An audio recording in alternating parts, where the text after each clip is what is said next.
Trump Modi ತೆರಿಗೆ ಢೇಲ್ ಷೇರು ಮಾರ್ಕೆಟ್ನಲ್ಲಿ ಜಿಗಿತವಾಗಿದೆ. ಷೇರುಪೇಟೆ full ಜಿಗಿತ ಕಂಡಿದೆ. ಸೆನ್ಸೆಕ್ಸ್ ದಿನದ ಆರಂಭಕ್ಕೆ 4,000.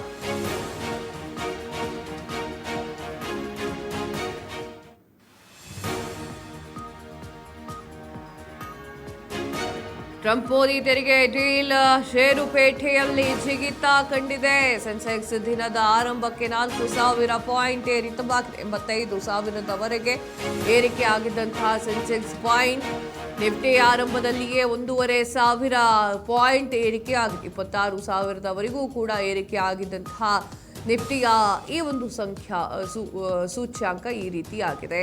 ಎಸ್, ನೀವು ನೋಡ್ತಾ ಇದ್ದೀರಾ. ಟ್ರಂಪ್ ಮೊದಲು ಏನಾಗಿತ್ತು ಅಂತಂದರೆ, ಯಾವಾಗ ನಿರ್ಮಲಾ ಸೀತಾರಾಮನ್ ಅವರು ಬಜೆಟನ್ನು ಮಂಡನೆ ಮಾಡ್ತಾರೋ ಆಗ ಷೇರು ಮಾರ್ಕೆಟು ಸ್ವಲ್ಪ ಡೌನ್ ಆಗಿತ್ತು. ಯಾಕೆ ಅಂದರೆ ಇನ್ವೆಸ್ಟ್ ಮಾಡಿದ್ದ ಎಲ್ಲ ಇಳಿತಾ ಅಂತ ಇವ್ರು ಹೇಳಿದ್ರೆ, ಇನ್ವೆಸ್ಟ್ ಮಾಡ್ಕೊಂಡಿದ್ದವ್ರು ಏನು ಮಾಡ್ತಿದ್ರು, ಅಯ್ಯಯ್ಯೋ ಅಂತ ಹೇಳಿ ಹೂಡಿಕೆಯನ್ನು ತೆಗೆದುಕೊಳ್ಳೋಕ್ಕೆ ಶುರು ಮಾಡಿದ್ರು. ಆಗ ಆಟೋಮೆಟಿಕ್ಲಿ ಬಿದ್ದೋಗಿತ್ತು ಶೇರ್ ಮಾರ್ಕೆಟು. ಈಗ ಮೋದಿ ಹಾಗೂ ಟ್ರಂಪ್ ತೆರಿಗೆ ಡೀಲ್ ಆಯಿತು. ಟ್ರಂಪು ಮೋದಿಗೆ ಹೇಳುತ್ತಾರೆ, ನಾವು 18% ಸುಂಕ ಹಾಕ್ತೇವೆ ಇನ್ನು ಮುಂದೆ ಅನ್ನೋ ವಿಚಾರವನ್ನು ಹೇಳುತ್ತಾರೆ.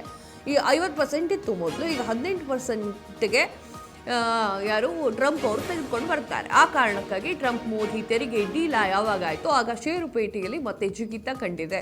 ಸೆನ್ಸೆಕ್ಸ್ ದಿನದ ಆರಂಭಕ್ಕೆ 4,000 ಪಾಯಿಂಟ್ ಏರಿಕೆ ಆಗಿದೆ. 85,000ವರೆಗೂ ಕೂಡ ಏರಿಕೆ ಆಗಿದ್ದಂತಹ ಸೆನ್ಸೆಕ್ಸ್ ಪಾಯಿಂಟ್ಸ್ ನಿಫ್ಟಿ ಆರಂಭದಲ್ಲೇ 1,500 ಪಾಯಿಂಟ್ ಏರಿಕೆ ಆಗಿದೆ. 76,000ವರೆಗೂ ಕೂಡ ಏರಿಕೆ ಆಗಿದ್ದಂತಹ ನಿಫ್ಟಿಯ ಸಂಖ್ಯೆ ಈ ರೀತಿ.